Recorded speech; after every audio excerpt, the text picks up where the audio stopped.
Pacific Island fisheries observers independently collect data and information from tuna fishing vessels that harvest tuna in their country's exclusive economic zones.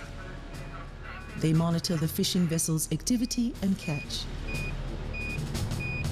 The valuable information and data they collect are used by fisheries scientists and managers to monitor and manage tuna fisheries in the Western and Central Pacific Ocean.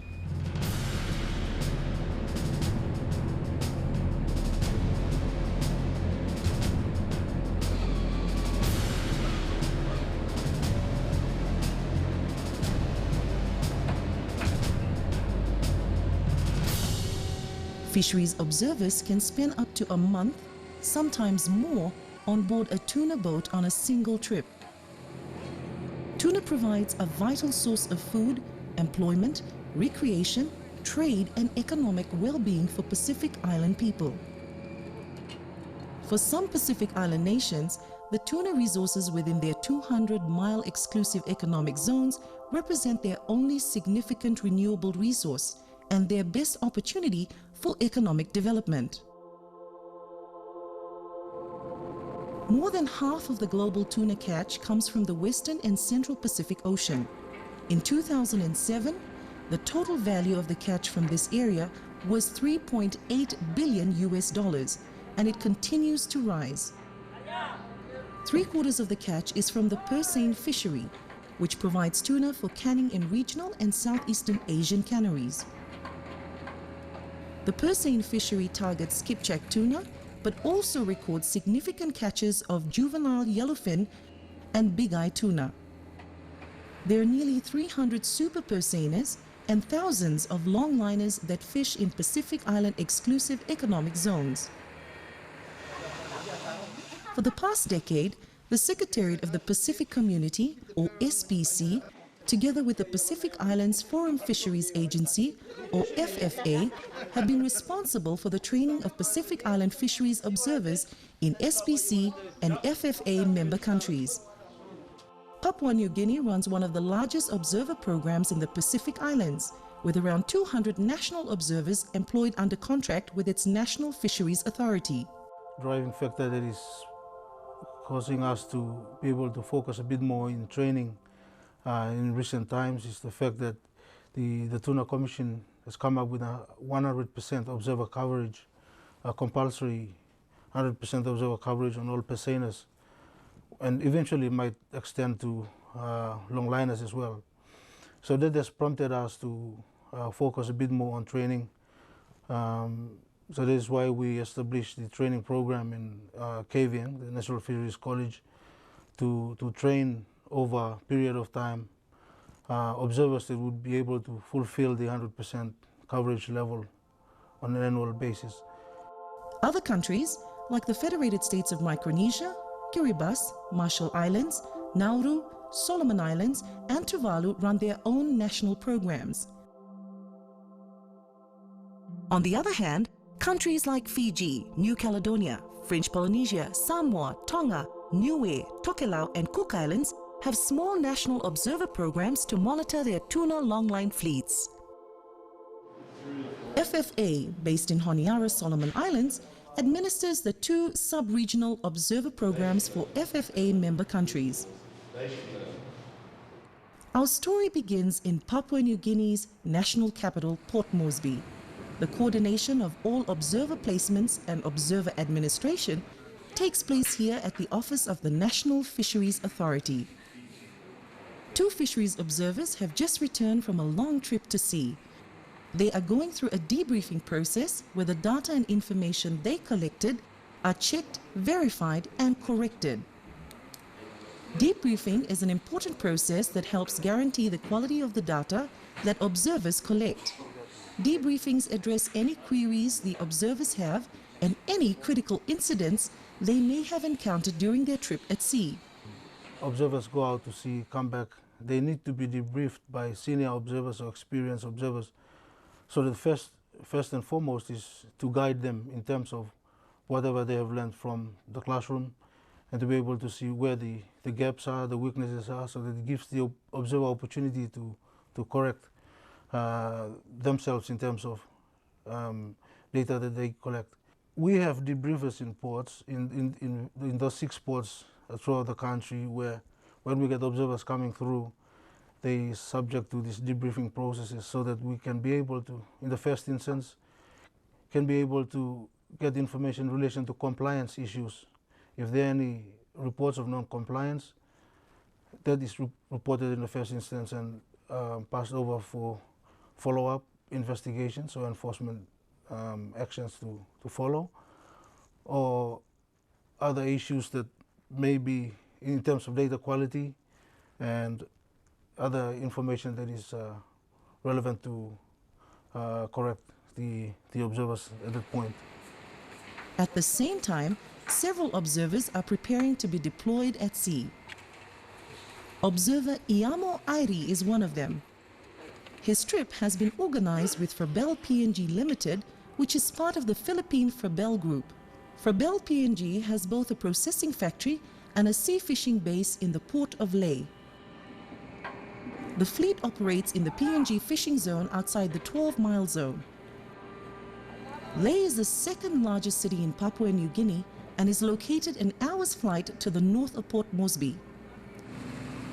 On Tuesday, after spending a night in Lae, Iamo boards a small fiberglass boat which will take him to a fish carrier. He will travel for 3 days on the fish carrier before boarding his vessel at sea. His assigned vessel is Alpine Rose, currently fishing just below the equator and at 144 degrees east longitude.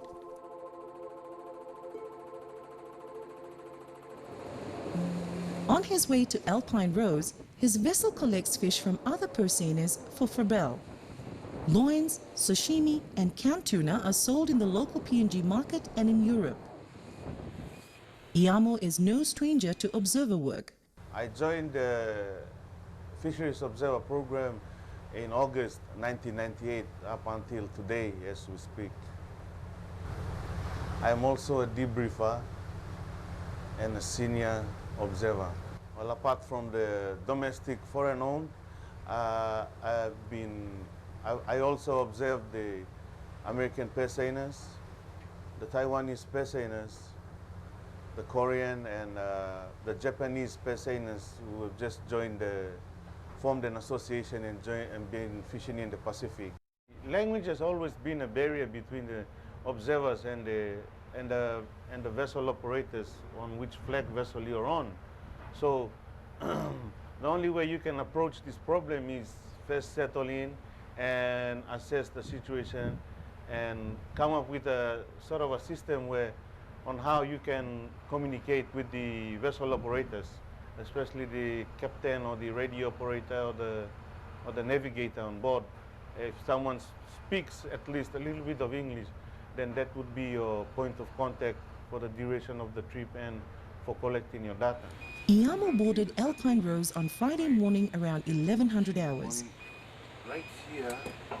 Although normally there's only one observer per vessel, Iamo will spend the next 2 weeks on board together with Ameke Tofu, another observer.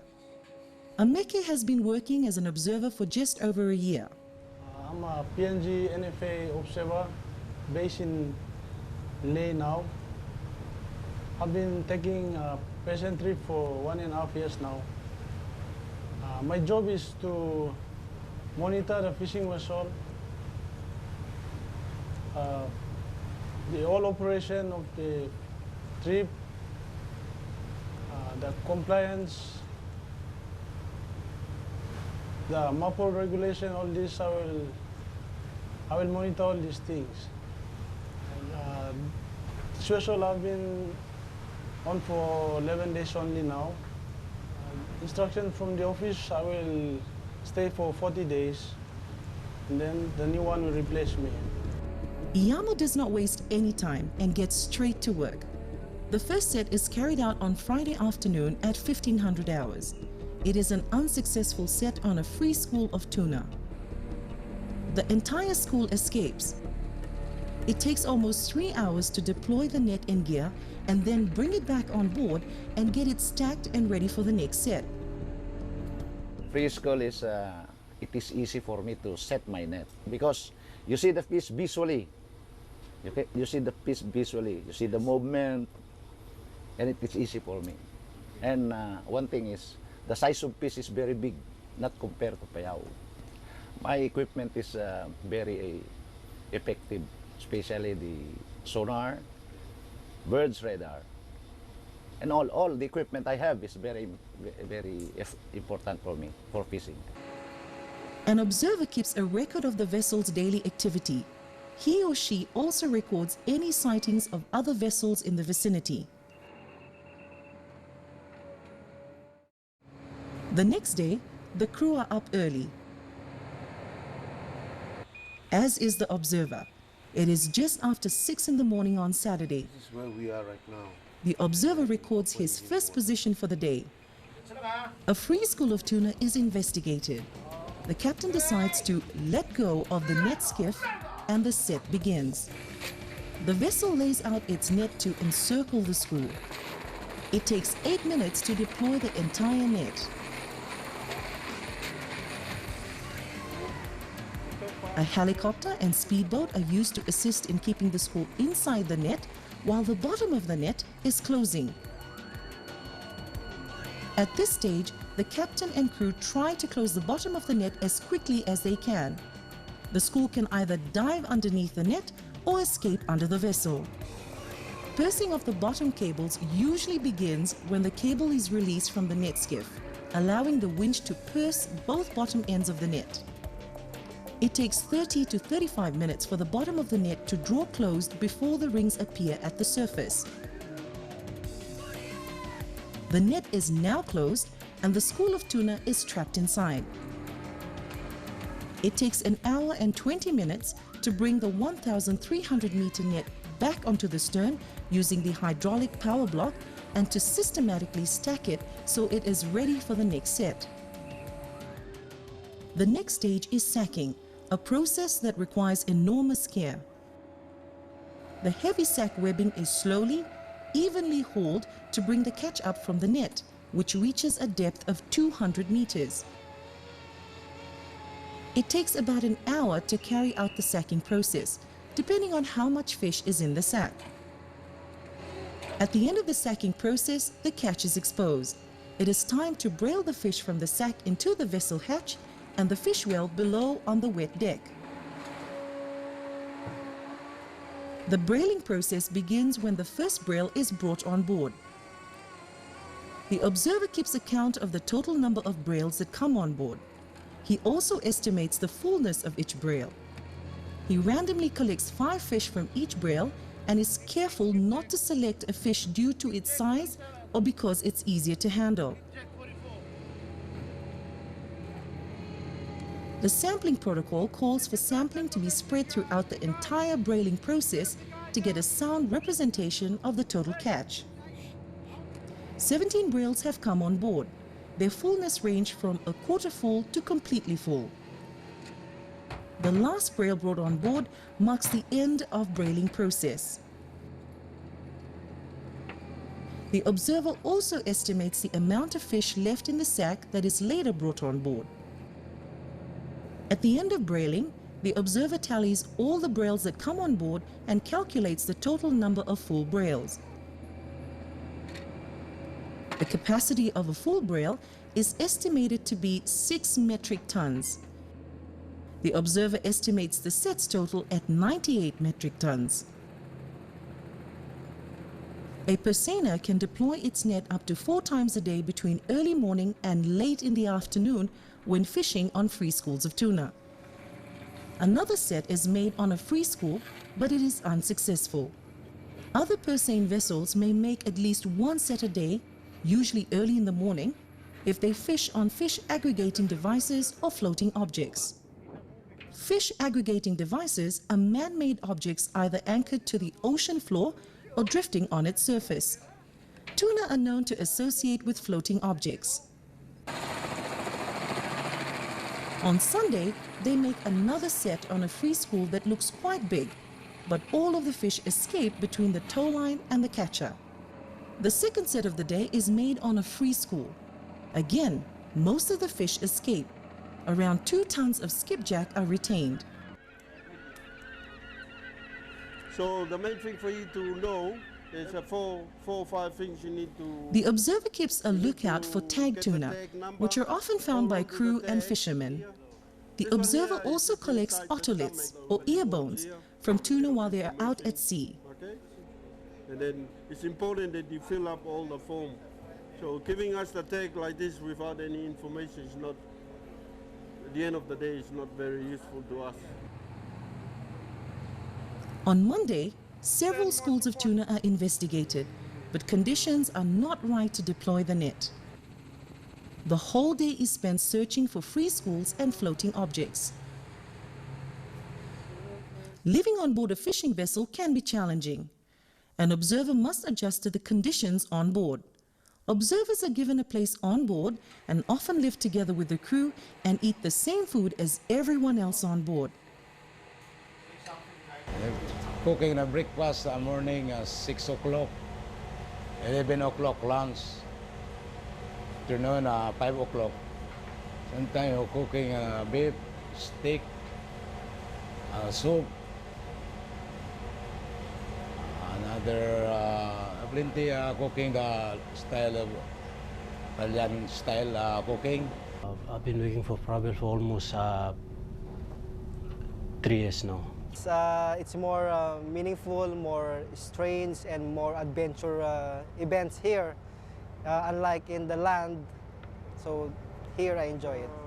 That's the correct The thing. observer continues to record the activity of the vessel for the rest of the day.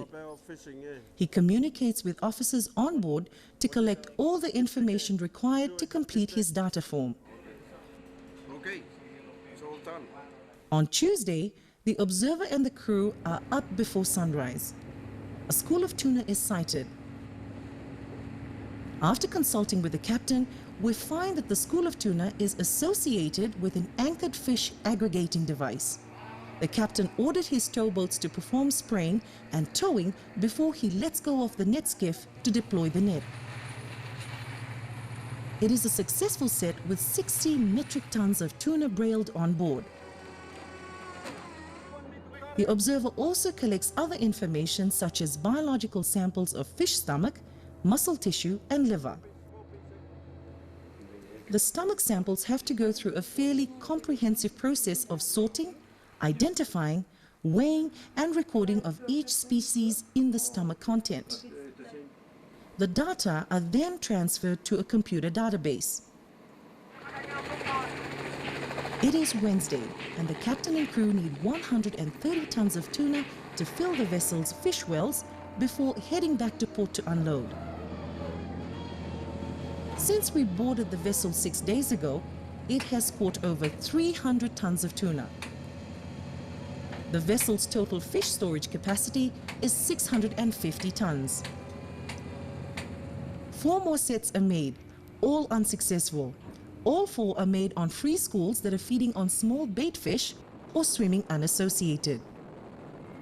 The captain decides to head back to Rabaul to unload the vessel's 520 tons of tuna, mainly skipjack. The crew goes through a cleanup process to properly dispose of rubbish prior to arrival in Rabaul. After 2 days of travel to reach Rabaul, Iamo and the team leave the boat. Iamo has to go back to the office and complete the form and trip report for his short observer trip. He will participate in a debriefing process and his data will be sent to SPC. Ameke's job is not done yet. He still has over 3 more weeks at sea to complete his 40 days. But for now, he's taking a day off at Rabaul town, relaxing while the vessel is unloaded. The information and data collected by observers are confidential, and at the end of the trip, they are handed over to the National Fisheries Authority after checking and debriefing. A copy of the data is also sent to the Oceanic Fisheries Program at SPC headquarters in Noumea, New Caledonia. The data is entered into the Observer database by SPC staff.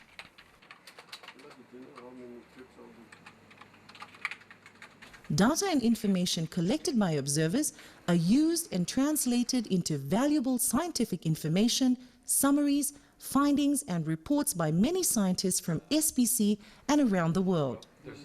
This information answers many varied questions, asked by fisheries managers throughout the WCPO.